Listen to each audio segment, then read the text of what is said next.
Hello friends. तो tense की श्रृंखला में आज जो टेंस हम पढ़ने जा रहे हैं वो है पास्ट परफेक्ट कॉन्टिन्यूस टेंस। जैसे नाम से स्पष्ट है, पास्ट परफेक्ट कॉन्टिन्यूस, यहाँ पर जो समय है वो आपका भूतकाल का होगा, लेकिन जो कार्य की स्थिति होगी वो दो तरह से होगी। दो तरह से कह सकते हैं कि एक तरफ तो परफेक्ट का जो सेंस होता है वो कार्य का पूरा होना पाया जाता है, और दूसरी तरफ कॉन्टिन्यूस का जो सेंस होता है उसमें कार्य का जारी रहना पाया जाता है। तो क्या ऐसा संभव है कि किसी वाक्य में कार्य जारी भी हो और कुछ पूरा भी हो गया हो? क्योंकि अगर हम कार्य के पूरे होने का सेंस नहीं देंगे तो परफेक्ट का सेंस नहीं आएगा, और अगर हम कार्य के जारी रहने का सेंस नहीं देंगे तो कॉन्टिन्यूस नहीं आएगा। इट मीन्स अगर हमें परफेक्ट कॉन्टिन्यूस का सेंस लाना है तो हमें सेंटेंस का कंस्ट्रक्शन इस तरह से करना पड़ेगा कि उसमें कार्य पूरा भी हो जाए और कार्य जारी भी रहे। तो क्या ऐसा संभव है? तो ऐसा एक स्थिति में संभव है। वो क्या है कि जब कार्य, अब क्योंकि हम पास्ट पढ़ रहे हैं तो भूतकाल होगा, अगर हम प्रेजेंट पढ़ रहे होते तो वर्तमान काल होता है, और भविष्य पढ़ रहे होंगे तो भविष्य काल होता है। तो निश्चित तौर पर हम पास्ट पढ़ रहे तो जब कार्य भूतकाल में जारी हो और कार्य के प्रारंभ होने का समय दिया गया हो तो वो पास्ट परफेक्ट कॉन्टिन्यूस होगा। अगर हम खाली ये कहें कि कार्य जारी हो और उसके प्रारंभ होने का समय दिया गया हो तो वो परफेक्ट कॉन्टिन्यूस है। इट मीन्स अगर कार्य जारी है और उसके शुरू होने का समय दिया गया है और वो जो स्थिति है वो प्रेजेंट में है तो प्रेजेंट परफेक्ट कॉन्टिन्यूस। कार्य जारी है, उसके शुरू होने का समय दिया गया है और वो समय है भूतकाल का तो वो पास्ट परफेक्ट कॉन्टिन्यूस है। कार्य जारी है और उसके शुरू होने का समय दिया गया है और वो जो समय है वो किसका है? भविष्य का है, तो वो फ्यूचर परफेक्ट कॉन्टिन्यूस होगा। अब देख लेते हैं कि जो पास्ट परफेक्ट कॉन्टिन्यूस है इसमें हमारे पास कम से कम 6 तरह के सेंटेंसेस बनेंगे। बेसिकली जो हम कह सकते हैं तो 4 तरह के हो सकते हैं, अफर्मेटिव, निगेटिव, इंटरोगेटिव और इंटरोगेटिव निगेटिव। लेकिन अगर हम इंटरोगेटिव को भी देखें तो इंटरोगेटिव भी 2 प्रकार के होते हैं। पहले हम फॉर्मूलाज को देख लेते हैं। देखिए, जैसे अफर्मेटिव का जो फॉर्मूला होगा, जो सूत्र होगा, मतलब इसका सेंस ये है कि अगर हम पास्ट परफेक्ट कॉन्टिन्यूस में किसी सेंटेंस को बना रहे हैं तो उसका सेंटेंस का जो सेंटेंस क्रिएशन होगा, उसका जो क्रम होगा, जो उसमें वाक्य में आने वाले कंटेंट होंगे, इंग्रेडिएंट्स होंगे, उनका क्रम क्या होगा, तो उसका क्रम को हम कह देते हैं फॉर्मूला। जैसे यहाँ देखिए, अफर्मेटिव जो भी सेंटेंस होगा पास्ट परफेक्ट कॉन्टिन्यूस का, उसमें हम सबसे पहले सब्जेक्ट को लिखेंगे, फिर लिखेंगे उस टेंस की हेल्पिंग वर्ब को जो कि होती है हैड बीन, फिर लिखेंगे हम पास्ट परफेक्ट कॉन्टिन्यूस में वर्ब की फर्स्ट फॉर्म पे आईएनजी लगता है तो वर्ब की फर्स्ट फॉर्म पे आईएनजी लगेगा। उसके बाद अदर वर्ड्स आ जाएंगे, उसके बाद सिंस और फॉर ये टाइम को दिखाने के लिए होंगे, और उसके बाद जो टाइम होगा उसको लिखा जाएगा। इट मीन्स जब भी हम पास्ट परफेक्ट कॉन्टिन्यूस का सेंटेंस बनाएंगे अफर्मेटिव में तो सबसे पहले सब्जेक्ट लिखेंगे, फिर हेल्पिंग वर्ब लिखेंगे, फिर वर्ब की फर्स्ट फॉर्म पे आईएनजी लगाएंगे, फिर अदर वर्ड्स या ऑब्जेक्ट आएगा, फिर सिंस और फॉर में से एक आएगा, और फिर आपका टाइम आएगा। जब भी हम किसी निगेटिव सेंटेंस को बनाएंगे तो सब्जेक्ट के बाद हैड और बीन के बीच में नॉट आ जाएगा। ध्यान दीजिएगा यहाँ पे कि हैड बीन मतलब हैड नॉट बीन होगा, हैड बीन नॉट नहीं होगा। तो दिख रहा होगा आपको, हैड नॉट बीन मतलब इन दोनों के बीच में नॉट आ जाएगा। उसके बाद फिर चीज़ें सेम रहेंगी, फर्स्ट फॉर्म पे एनजी, ऑब्जेक्ट या other words, since of for और टाइम। अब जो मैं कह रहा था कि हमारे पास इंटरोगेटिव 2 तरह के होंगे। 2 तरह के कौन से? एक इंटरोगेटिव होगा फर्स्ट। अब इंटरोगेटिव फर्स्ट हम किसे कहेंगे? बेसिकली तो दोनों इंटरोगेटिव ही हैं, लेकिन फर्स्ट सेकंड को 2 हिस्सों में इनको इसलिए बांटा गया है ताकि हम दोनों में अंतर कर पाएँ। और अंतर करना क्यों जरूरी है? क्योंकि दोनों का जो सेंटेंस क्रिएशन है वो थोड़ा अलग है एक दूसरे से, इसलिए हम दोनों को एक ही कैटेगरी में नहीं रख सकते हैं। जनरली हम दोनों को एक ही कैटेगरी में पढ़ते हैं, लेकिन ये चीज़ थोड़ा भ्रम पैदा करती है। क्यों करती है? क्योंकि दोनों का जो सेंटेंस का निर्माण है वो अलग अलग तरीके से होता है। जैसे हम अपने इस सूत्र में देख सकते हैं, तो जो इंटरोगेटिव फर्स्ट हम जिसको स्टडी कर रहे हैं वो होगा आपका कि जब वाक्य के प्रारंभ में क्या आता है।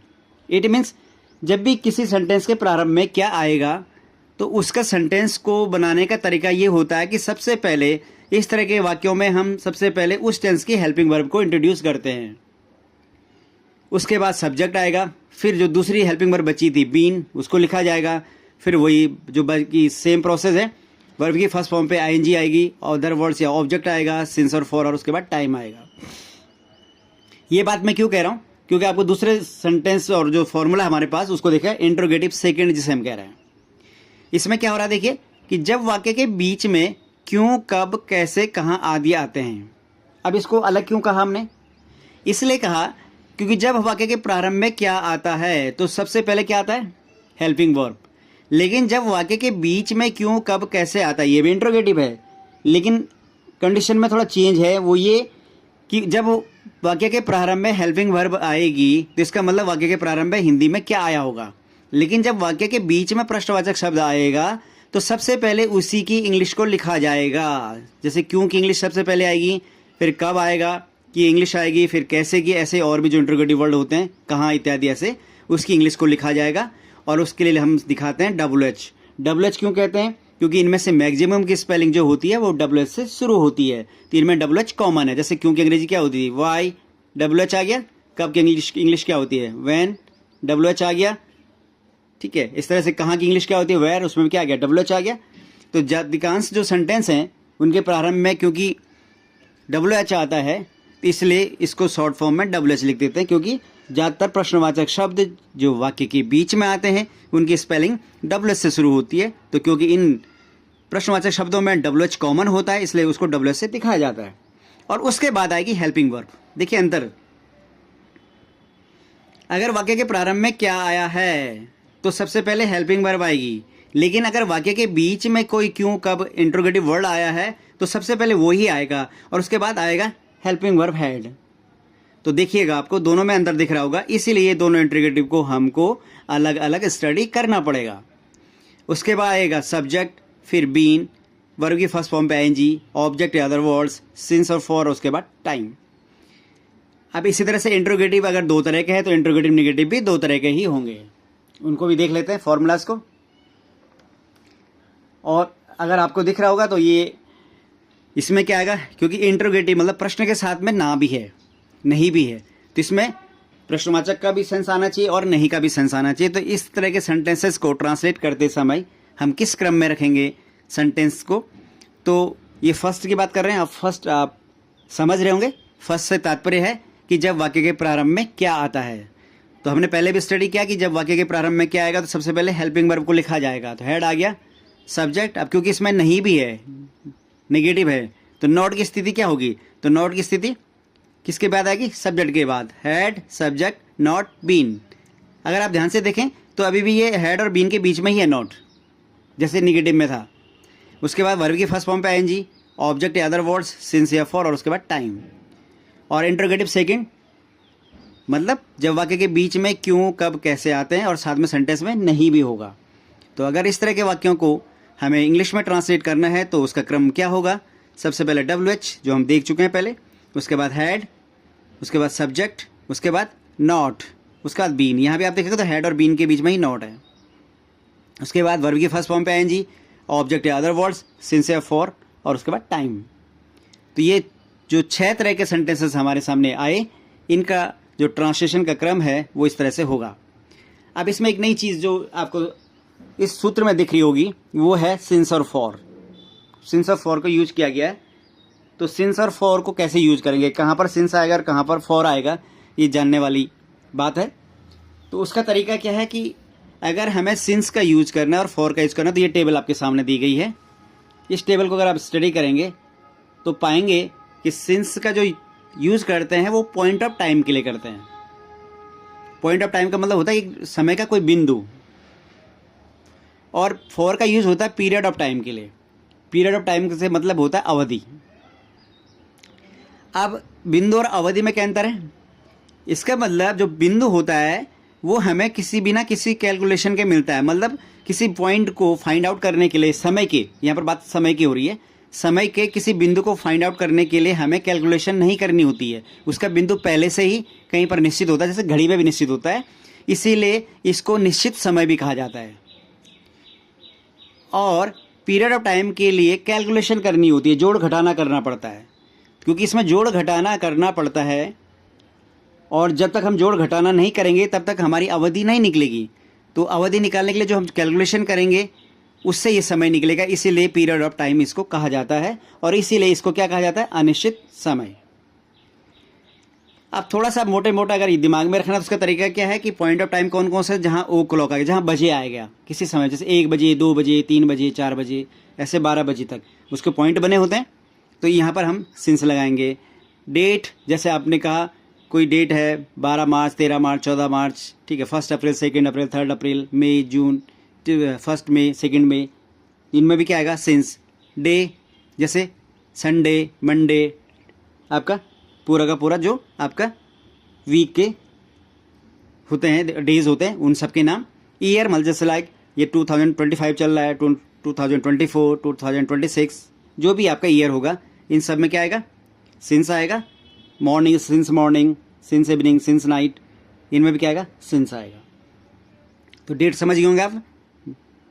जैसे हम कहेंगे 1 मई, 2 मई, day Sunday, Monday, Tuesday, year 2001, 2, 3, इस तरह से इन सब में सिंस का प्रयोग करेंगे।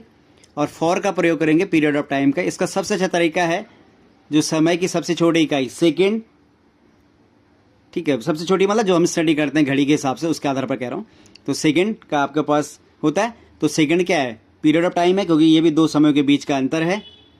और इसके असेंडिंग ऑर्डर जो पूरा होता है, असेंडिंग का मतलब इससे बढ़ते क्रम में, सेकंड से बड़ा क्या होता है मिनट, ये भी पीरियड ऑफ टाइम है। आवर, मिनट से क्या बना आवर बना, ये भी पीरियड ऑफ टाइम है। आवर से क्या बना डे, डे भी क्या है पीरियड ऑफ टाइम है। डे से बना वीक, वीक भी क्या है पीरियड ऑफ टाइम है। वीक से बना मंथ, मंथ भी क्या है पीरियड ऑफ टाइम है। मंथ से बना ईयर, ईयर भी क्या है पीरियड ऑफ टाइम है। ईयर से बना डिकेड, डिकेड भी क्या है पीरियड ऑफ टाइम है। और सेंचुरी डिकेड से बनता है, ये भी क्या पीरियड ऑफ टाइम है। इसका मतलब सेकंड का जो असेंडिंग ऑर्डर होगा सारा का सारा फॉर होगा। एक मोटा मोटा इसका ग्राफ है। तो इस तरह से हम पॉइंट ऑफ टाइम में सिंस का प्रयोग करेंगे और पीरियड ऑफ टाइम में हम फॉर का प्रयोग करेंगे। जहाँ पर हम कैलकुलेशन नहीं करते हैं वो सिंस है, जहाँ कैलकुलेशन हो रही है वो फॉर है। अब आगे स्टडी करते हैं। अब सबसे पहले इन रूल्स को समझने के लिए हमें एग्जाम्पल की हेल्प लेनी पड़ेगी। तो हम एग्जाम्पल लेते हैं। सबसे पहले हम एग्जाम्पल लेंगे अफर्मेटिव सेंटेंसेस का। जो हमने 6 तरह के सेंटेंस अभी डिस्कस किए थे, उनके सूत्र डिस्कस किए थे। तो उसमें सबसे पहले अफर्मेटिव आता है। अफर्मेटिव जिसमें वाक्य सकारात्मक रूप में होगा। जैसे वह 2 बजे से खेल रहा था, क्योंकि था क्यों आया कि पास्ट है। 2 बजे कार्य के प्रारंभ होने का समय आ गया और खेल रहा था कार्य के जारी होना पाया जा रहा। तो देख रहे होंगे आप दोनों चीज़ें यहाँ पर क्लियर हो रही है। 2 बजे से खेल रहा था का मतलब कार्य के प्रारंभ होने का समय 2 बजे और कार्य जारी है, खेल रहा था कॉन्टिन्यूस है।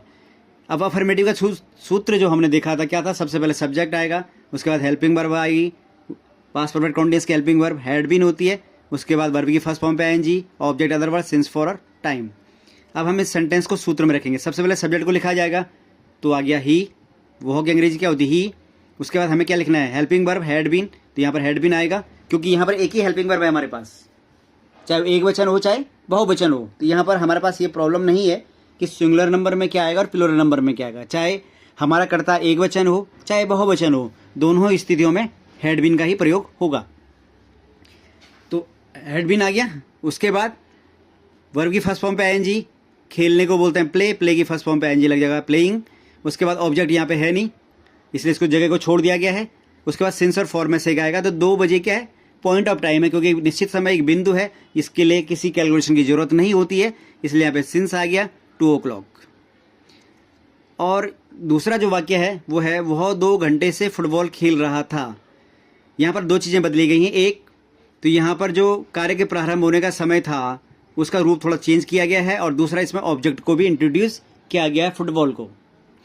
तो देखिए सबसे पहले वही सूत्र क्या कह रहा है, सबसे पहले सब्जेक्ट आ गया ही, हैड बीन आएगा, कॉमन है सब में आएगा, वर्ब की फर्स्ट फॉर्म पे आईएनजी प्लेइंग। अब क्योंकि ऊपर वाले वाक्य में ऑब्जेक्ट नहीं था, यहाँ पर ऑब्जेक्ट है फुटबॉल, इसलिए प्लेइंग के बाद फुटबॉल आ गया। अब ऊपर सिंस आ रहा था, यहाँ पे फॉर आ रहा है। क्यों? क्योंकि यहाँ पे 2 घंटे है। यहाँ पे 2 बजे था तो 2 बजे पॉइंट ऑफ टाइम है, 2 घंटे पीरियड ऑफ टाइम है, क्योंकि ये अवधि है, ये 2 समयों के बीच का अंतर है। जब भी आप 2 घंटे बोलते हैं तो वो निश्चित तौर पर 2 बिंदुओं के बीच का अंतर होता है। जैसे हम कहेंगे 11 बजे से खेल रहा था और 1 बजे तक खेल रहा था, तो 11 से 1 तक खेल रहा था का मतलब क्या हुआ 2 घंटे, तभी निकलेगा, नहीं तो हम 2 घंटे बोल ही नहीं सकते। इसका मतलब 2 घंटे बोलने के लिए हमारे पास 2 पॉइंट होने जरूरी हैं, और जब हम उनमें से कैलकुलेशन करेंगे तभी निकलेगा। इसलिए पीरियड ऑफ टाइम है, इसलिए यहाँ पर फॉर का प्रयोग किया गया। 2 को 2 2 आवर्स। शायद क्लियर हो रहा होगा। अगला जो हमारे पास है वो सेंटेंस होगा निगेटिव। निगेटिव को देख लेते हैं। नेगेटिव सेंटेंस हमारे पास वह 2 बजे से नहीं खेल रहा था। अब क्योंकि इसमें नई चीज़ क्या आई, नहीं, तो इसकी लोकेशन देख लेते हैं कि नहीं कहाँ पर आएगा इंग्लिश में। तो ये हैड और बीन के बीच में आएगा नॉट। इसकी जो स्थिति होगी वो हैड और बीन के बीच में होगी, नॉट देखिए यहाँ पे आ रहा है, तो बाकी सेम रहेगा। तो सब्जेक्ट वो ही हैड नॉट बीन आ गया, बाकी सेम रहेगा। प्लेइंग सिंस 2 o'clock क्योंकि 2 बजे है। वह 2 घंटे से फुटबॉल नहीं खेल रहा था, सेम है, केवल नहीं है, तो हमें केवल नहीं की स्थिति पे ही ध्यान देना है, बाकी सेंटेंस पे हमें ध्यान नहीं देना है। तो हम नॉट की स्थिति देख लेते हैं। नॉट कहाँ पे, नॉट है हैड और बीन के बीच में, तो हम वहाँ पे लगा देंगे और बाकी सेंटेंस एज इट इज ही रहेगा। तो ये देखिए ही हैड बीन है तो यहाँ पे हो जाएगा ही हैड नॉट बीन, तो हैड और बीन के बीच में नॉट आ गया। उसके बाद वर्ब की फर्स्ट फॉर्म पे एनजी प्लेइंग फुटबॉल, जगह फुटबॉल है फॉर 2 hours, तो दिख रहा होगा आपको। बीन के नॉट के बाद देखिए been playing football for 2 hours, been playing football for 2 hours, केवल हमने नॉट को लोकेट किया बस। इसके बाद आते हैं हम इंटरोगेटिव फर्स्ट पे। यहाँ पे थोड़ी स्थिति बदलेगी। क्यों बदलेगी, क्योंकि यहाँ पर पहली बार इंटरोगेटिव है सेंटेंस, तो हेल्पिंग वर्ब को बाहर लाना पड़ेगा। तो दिख रहा होगा आपको, क्या वह 2 बजे से खेल रहा था। तो जब भी किसी वाक्य के प्रारंभ में क्या आता है तो उसका नियम है कि उस टेंस की जो पहली हेल्पिंग वर्ब होती है उसको सबसे पहले लिखा जाता है। इसलिए हेड लिखा जाएगा, फिर सब्जेक्ट आएगा, बीन अपनी जगह पे रहेगा, वर्ब की फर्स्ट फॉर्म पे N G, object other word since for और टाइम। तो हेड बाहर आ गया। यहाँ पर एक वचन बहुवचन से कोई मतलब नहीं है क्योंकि दोनों के लिए हेड बीन है, तो हेड बीन आएगा। अब आपके दिमाग में ये आ रहा होगा कि हेड बीन दोनों बाहर क्यों नहीं आए, केवल हेड ही हेड क्यों आया, क्योंकि 2 अलग अलग हेल्पिंग वर्ब हैं। और हमारे जो हेड को बाहर लाने का तात्पर्य है वो केवल इतना है कि हम सेंटेंस को इंट्रोगेटिव बनाना चाह रहे हैं।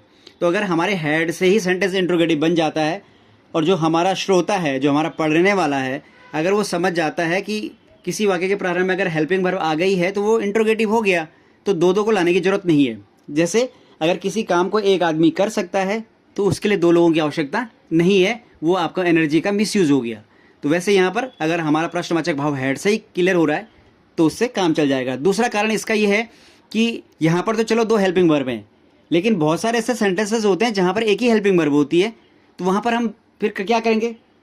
तो क्योंकि ये नियम बनाया गया कि कहीं पर एक हेल्पिंग वर्ब है, कहीं पर 2 हेल्पिंग वर्ब हैं, तो उस कन्फ्यूजन से बचने का तरीका ये है कि चाहे एक हेल्पिंग वर्ब हो चाहे 2 हेल्पिंग वर्ब हो, इंट्रोगेटिव बनाते समय केवल जो हेल्पिंग वर्ब है पहली वाली एक वही बाहर आएगी। उससे ये फायदा होगा कि जो एक हेल्पिंग वर्ब वाला वाक्य है उसमें वो बाहर आ जाएगी, जिसमें 2 है उसमें भी एक ही आएगी। तो हमारे दिमाग में कंसेप्ट क्लियर रहेगा कि अगर किसी वाक्य के प्रारंभ में कोई भी एक हेल्पिंग वर्ब आ गई है तो वो सेंटेंस इंट्रोगेटिव है और उस वाक्य के प्रारंभ में निश्चित तौर पर क्या आया होगा। तो ये हैड आ गया, उसके बाद ही सब्जेक्ट आ गया, फिर बीन आ गया, वर्ब की फर्स्ट फॉर्म पे एनजी प्लेइंग सिंस और फॉर सिंस आएगा क्योंकि पॉइंट ऑफ टाइम है 2 बजे, 2 o'clock आ गया। क्या वह 2 घंटे से फुटबॉल खेल रहा था, क्या, फिर अंग्रेजी हैड। उसके बाद इसमें क्या है, सॉरी इंट्रोगेटिव फर्स्ट है, ठीक है। तो वह ही 2 बजे से यहाँ पे नहीं आएगा क्योंकि यहाँ पे क्या आएगा, वर्ब पे एनजी, तो बीन के बाद प्लेइंग, उसके बाद ऑब्जेक्ट फुटबॉल, सिंस और फॉर में से फॉर आएगा क्योंकि पीरियड ऑफ टाइम है फॉर 2 hours। तो आपको क्लियर हो गया होगा कि हेड तभी आएगा जब वाक्य के प्रारंभ में क्या आएगा। इसका मतलब जब भी किसी वाक्य के प्रारंभ में क्या आता है तो सबसे पहले उसकी हेल्पिंग वर्ब को लिखा जाता है एक ही, क्योंकि बहुत सारे वाक्यों में एक ही हेल्पिंग वर्ब होती है। अब इंट्रोगेटिव सेकंड देखिए। इंट्रोगेटिव सेकंड इसको क्यों बोला गया है, क्योंकि इसके बीच में आ रहा प्रश्न। सभी देखिए क्यों बीच में आ गया, तो स्थिति बदली। वहां क्या शुरू में था, यहाँ पे था क्या, यहाँ पर बीच में आ गया, तो इसका ट्रांसलेशन का तरीका भी बदलेगा। इसका तरीका क्या बदलेगा कि सबसे पहले क्या आएगा, WH लिख दिया, उसके बाद उस टेंस की हेल्पिंग वर्ब हैड, उसके बाद सब्जेक्ट प्लस बीन, वर्ब की फर्स्ट फॉर्म में N G, object other word since for और टाइम। तो सबसे पहले क्यों की इंग्लिश क्या होती है, वाई आ गया। उसके बाद हैड हेल्पिंग वर्ब आ गई, सब्जेक्ट ही, बीन अपनी जगह आ गया, वर्ब की फर्स्ट फॉर्म पे एनजी प्लेइंग आ गया, ऑब्जेक्ट यहाँ पे है नहीं, सिंस आ गया, क्यों, क्योंकि पॉइंट ऑफ टाइम है 2 बजे, 2 o'clock। वो 2 घंटे से फुटबॉल क्यों खेल रहा था वही फिर क्यों है, क्योंकि अंग्रेजी सबसे पहले वाई, उसके बाद उस टेंस की हेल्पिंग वर्ब हैड, क्योंकि एक ही हेल्पिंग वर्ब आ सकती है, 2 नहीं आएंगी। क्यों, क्योंकि बहुत सारे टेंसेस में एक ही हेल्पिंग वर्ब होती है, इसलिए उनका भी ख्याल रखा गया है, इसलिए एक ही हेल्पिंग वर्ब आएगी हैड। ही, जो बाकी दूसरी बची वो अपनी जगह पे बीन रहेगा, वर्ब की फर्स्ट फॉर्म पे एनजी प्लेइंग हो गया, फुटबॉल ऑब्जेक्ट यहाँ पे आ गया, वहाँ पे था नहीं, यहाँ पे है इसलिए लिख दिया गया है। फॉर क्यों आया, क्योंकि यहाँ पर 2 घंटे पीरियड ऑफ टाइम है, अनिश्चित समय कैलकुलेशन के बाद निकला है, इसलिए 4 2 आवर्स आ गया। अब आते हैं इंटरोगेटिव निगेटिव फर्स्ट पे। इंटरोगेटिव निगेटिव फर्स्ट से तात्पर्य समझ गए होंगे आप कि जब वाक्य के प्रारंभ में क्या आएगा और साथ में नहीं भी होगा। तो अगर किसी वाक्य के प्रारंभ में क्या आए और साथ में नहीं भी आए तो फिर सेंटेंस का निर्माण कैसे होगा? सबसे पहले हेल्पिंग वर्ब आएगी। ये नियम दिमाग में रख लीजिए कि जब भी किसी वाक्य के प्रारंभ में क्या आता है टेंसेस में, तो सबसे पहले उसकी हेल्पिंग वर्ब आती है, एक पहली वाली। उसके बाद सब्जेक्ट आएगा। अब क्योंकि इसमें नहीं है तो नॉट भी आ गया, प्लस बीन, वर्ब की फर्स्ट फॉर्म पे आईएनजी, ऑब्जेक्ट सिंस और फॉर प्लस टाइम। ध्यान दीजिएगा कि लोकेशन किसी की बदल नहीं रही है। अगर ये सब्जेक्ट यहाँ पे है, अगर ये हेड पीछे होता तो क्या होता? सब्जेक्ट के बाद नॉट हेड होता, फिर नॉट बीन होता। तो केवल इस हेड को ही आगे लाएं, बाकी किसी की स्थिति को बदला नहीं गया है। तो आपको ज़्यादा कन्फ्यूजन नहीं होना है, केवल उस हेल्पिंग वर्ब को आगे लाया गया है पहली वाली को, और बाकी को अपनी जगह पे यथावत रखा गया है। तो जैसे क्या हुआ, 2 बजे से नहीं खेल रहा था, सबसे पहले हेड आएगा, उसके बाद ही आ गया सब्जेक्ट, फिर नॉट आ गया क्योंकि नहीं है, बीन वर्ब की फर्स्ट फॉर्म पे आईएनजी, प्लेइंग, फिर ऑब्जेक्ट यहाँ पे है नहीं इसलिए नहीं लिखा गया है, सिंस 2 o'clock क्योंकि पॉइंट ऑफ टाइम है 2 o'clock। क्या वो 2 घंटे से फुटबॉल नहीं खेल रहा था? सबसे पहले क्यों की इंग्लिश आएगी, सॉरी ये क्या वाला वाक्य चल रहे हैं, तो क्या आगे इंग्लिश हैड, उसके बाद सब्जेक्ट ही, नॉट बीन अपनी जगह आ गया, वर्ब की फर्स्ट फॉर्म पे आईएनजी, प्लेइंग, यहाँ पे फुटबॉल को लिखा गया है क्यों? क्योंकि ऑब्जेक्ट आ गया है इस वाक्य में, 4 2 आवर्स क्योंकि पीरियड ऑफ टाइम है। अब आते हैं लास्ट जो है आपका, वो है इंट्रोगेटिव नेगेटिव सेकेंड। इसमें अगर हम देखें तो इसमें वाक्य में क्या होना चाहिए? वाक्य में होना चाहिए प्रश्नवाचक और साथ में नहीं भी, और जो प्रश्नवाचक शब्द हो वाक्य के बीच में आना चाहिए, उसे हम सेकेंड कह रहे हैं। तो देखिए इसकी इंग्लिश को सबसे पहले लिखा जाएगा WH, फिर हेल्पिंग वर्ब हैड आ गया, सब्जेक्ट नॉट बीन, बाकी सब अपनी जगह पे रहेंगे, ऑब्जेक्ट सिंस और फॉर और टाइम। वह 2 बजे से क्यों नहीं खेल रहा था, सबसे पहले क्यों की इंग्लिश आएगी WH, वाई, उसके बाद हेल्पिंग वर्ब आ गई हैड, सब्जेक्ट आ गया ही, नॉट बीन, नॉट अपनी जगह, बीन अपनी जगह, वर्ब की फर्स्ट फॉर्म अपनी जगह, प्लेइंग, ऑब्जेक्ट यहाँ पे है नहीं, सिंस आया क्योंकि 2 बजे पॉइंट ऑफ टाइम है, 2 o'clock अपनी जगह है। वो 2 घंटे से फुटबॉल क्यों नहीं खेल रहा था, यहाँ पे ऑब्जेक्ट को इंट्रोड्यूस कर दिया गया है। तो सबसे पहले तरीका वही है, क्योंकि क्यों आया है तो सबसे पहले WH आ गया, वाई क्योंकि इंग्लिश, उसके बाद हेल्पिंग वर्ब फॉर्मूले के हिसाब से हैड आ गया, सब्जेक्ट ही आ गया, उसके बाद नॉट बीन आ गया, वर्ब की फर्स्ट फॉर्म पे आईएनजी आ गई, यहाँ पे ऑब्जेक्ट इंट्रोड्यूस कर दिया गया फुटबॉल, इसलिए उसको जगह पे लिख दिया गया है। उसके बाद फॉर क्यों आया, पीरियड ऑफ टाइम है, 2 आवर्स टाइम आ गया। तो इस तरह से ये आपका पास्ट परफेक्ट कॉन्टिन्यूअस हो गया।